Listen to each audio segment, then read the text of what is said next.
Hello students, I am A.K. Dubedi. Welcome to part 6 of Qualitative Analysis. Experiment number 6 आज हम आपको explain करेंगे experiment number 6 में एक नए सॉल्ट के बारे में। फर्स्ट ऑफ ऑल आज हमारा एम है to analyse the given salt for acidic and basic radicals. सबसे पहले प्रीलिमिनरी टेस्ट हमने फिजिकल स्टेट देखा सॉलिड, कलर वाइट पहले भी बता चुके हैं। वाइट मीन्स जो हमारे कलर्ड सॉल्ट हैं सारे एब्सेंट हो जाएंगे। Then odour, no characteristic odour means 3 anions absent, sulphide, ammonium and acetate absent.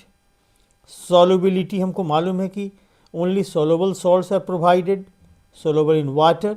Then flame coloration, green flashes of आएगा जिसमें जिंक में be present. Then identification of acid radical. The first of all preliminary test, salt solution plus dilute H2SO4, no gas is evolved. It means group 1 anion absent. Group 1 anion means carbonate, sulfide, sulfite, nitrite and acetate absent. Then salt plus concentrated H2SO4 plus heat, colorless gas having pungent smell which gives white dense fumes with glass rod dipped in ammonium hydroxide. It means group B anion chloride may be. Then confirmatory test से हम पता करेंगे। सो confirmatory test हमारा जो है confirmative test, सबसे पहले silver nitrate test, salt solution plus AgNO3, immediate white precipitate is formed, then chloride confirmed. Then second most important test is chromyl chloride test. Chromyl chloride test में हम salt plus K2Cr2O7 1:2 ratio में लेंगे plus concentrated H2SO4 और उसको heat करेंगे तो orangish red और reddish orange vapour of chromyl chloride is evolve, means chloride is confirmed.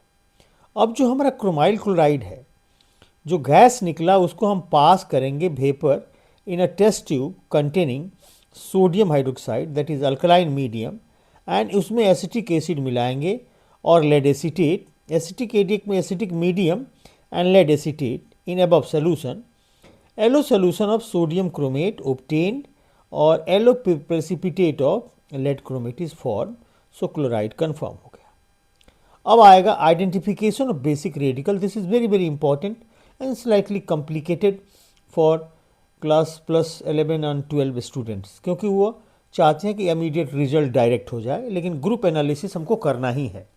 कैसे? तो जो स्टॉक सोल्यूशन है, सबसे पहले हमने सॉल्ट सोल्यूशन NaOH और हीट लिया 0 ग्रुप के लिए, no smell of ammonia, 0 group absent, means ammonium radical is absent. अब हमने उस salt solution, same salt solution में डाइल्यूट HCl डाला, no white precipitate, group first absent, means Pb2 plus absent. Same solution में हमने H2S gas pass किया, no precipitate, group second absent. Second में copper, arsenic, cadmium और lead absent हो गए। अब हमको क्या करना है कि बॉयल ऑफ करना है H2S गैस को, तो boil above solution to remove H2S, then add ammonium chloride, ammonium hydroxide in excess. आप ऐसे भी कर सकते हैं, उस सोल्यूशन को हटा के एक नया स्टॉक सोल्यूशन में अमोनियम क्लोराइड, अमोनियम हाइड्रोक्साइड आप ले सकते हैं। H2S रिमूव नहीं करना होगा। No PPT, group third absent, जिसमें iron, ferrous, ferric and aluminium is absent. अब हमने क्या किया कि above test tube pass H2S gas, अब उसमें H2S गैस पास करेंगे। पहले हमने H2S गैस रिमूव किया था ग्रुप थर्ड के लिए, अब फिर हम H2S गैस पास करेंगे। अगर हम अमोनियम क्लोराइड, अमोनियम हाइड्रोक्साइड से स्टार्ट करेंगे तो सेम सोल्यूशन में H2S गैस पास करेंगे और हम जैसे पास करेंगे white precipitate is obtain, group fourth में B. Dissolve the white precipitate in HCl and divide into 2 groups. अब उसको हम 2 पार्ट्स में डिवाइड करेंगे फॉर कन्फर्मेटिव टेस्ट और कन्फर्मेटरी टेस्ट के लिए। सबसे पहले फर्स्ट पार्ट में हम पोटेशियम हेक्सासाइनोफेरेट 2 और पोटेशियम फेरोसाइनाइड हम लेंगे। White precipitate of zinc ferrocyanide is formed, Zn2 plus confirm. Second part में हमने NaOH जैसे लेंगे, bluish white precipitate is form, Zn2 plus confirm. अब हमारे पास रिजल्ट हमको लिखना है एग्जाम में. एसिड रेडिकल हमारा हो गया Cl माइनस और बेसिक रेडिकल हमारा Zn2 plus, that is salt is ZnCl2 हमको प्रोवाइडेड है. अब इसके इंपॉर्टेंट पार्ट में हम आ जाएंगे केमिकल रिएक्शंस. सो केमिकल रिएक्शंस में हमको बहुत आसानी से इसको हम एक्सप्लेन कर सकते हैं. सबसे पहले हमारे पास केमिकल रिएक्शन में हमको एसिड रेडिकल और बेसिक रेडिकल दोनों को आइडेंटिफाई करना है. तो सबसे पहले हम टेस्ट करेंगे सिल्वर नाइट्रेट टेस्ट, जो क्लोराइड रेडिकल के लिए कन्फर्मेटरी टेस्ट है, और सेकंड हमारा है क्रोमाइल क्लोराइड टेस्ट. सो अब सपोज कीजिए कि आपने ले लिया ZnCl2. ZnCl2 सॉल्ट में आपने डाल दिया क्या, AgNO3. AgNO3 आपको मालूम है क्या प्रेसिपिटेट आएगा, AgCl हमारा बन जाएगा. AgCl 2 मोल आपके हैं तो 2 AgCl कर दीजिए, 2 mole of AgCl plus ZnNO3 whole twice. अब ये आपका हो गया white precipitate.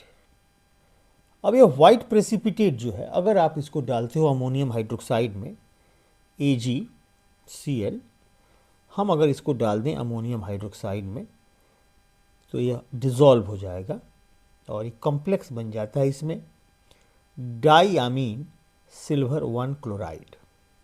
डाईअमीन silver 1 chloride plus H2O, 2H2O. तो AgCl से हमारा ये आ गया, ये हमारा हो गया सोलुबल. और कोऑर्डिनेशन केमिस्ट्री में इसका IUPAC लिखना होगा आपको, तो ये हो जाएगा di amine silver 1 space chloride. अब हमारा आएगा chromyl chloride test, that is very very important. Chromyl chloride test, chromyl chloride test JEE mains और एडवांस में भी ये रिएक्शन काफ़ी पॉपुलर रिएक्शन है. अब इसमें आप देखिए क्रोमाइल क्लोराइड टेस्ट में हमने लिया सॉल्ट, जो भी सॉल्ट है, सपोज कीजिए कि हमारा क्लोराइड सॉल्ट है, हमने ले लिया ZnCl2 और इसमें हमने डाल दिया K2Cr2O7 प्लस H2SO4 और यह H2SO4 होगा कंसनट्रेटेड. अब क्या प्रोडक्ट होगा आप देखिए इसमें. सबसे पहले हमारा बन जाएगा chromyl chloride, that is CrO2Cl2. हमको केवल रिजल्ट इसी से मतलब है. आप देखिएगा, आप ZnCl2 की जगह पर आप बहुत जगह देखेंगे कि आपको NaCl से भी आप इसको बैलेंस कर सकते हैं, यानी कि कोई भी क्लोराइड का सॉल्ट आप ले सकते हैं. यहाँ पर पोटेशियम क्लोराइड जो क्लोराइड रेडिकल का टेस्ट दे, that is the simple salt, that is the normal salt, those they dissociate and provide the test of individual ions. So यहाँ पर क्रोमाइल क्लोराइड बन जाएगा, प्लस क्रोमाइल क्लोराइड के साथ आपका बन जाएगा potassium hydrogen sulphate plus sodium hydrogen sulphate plus water. अब आप रिएक्शंस को बैलेंस कर लीजिए. 4 मोल of sodium chloride, 6 mole of sulfuric acid gives 2 mole of chromyl chloride plus 2 mole of potassium hydrogen sulfate and 4 mole of sodium hydrogen sulfate and 3 mole of water. So हमारा main important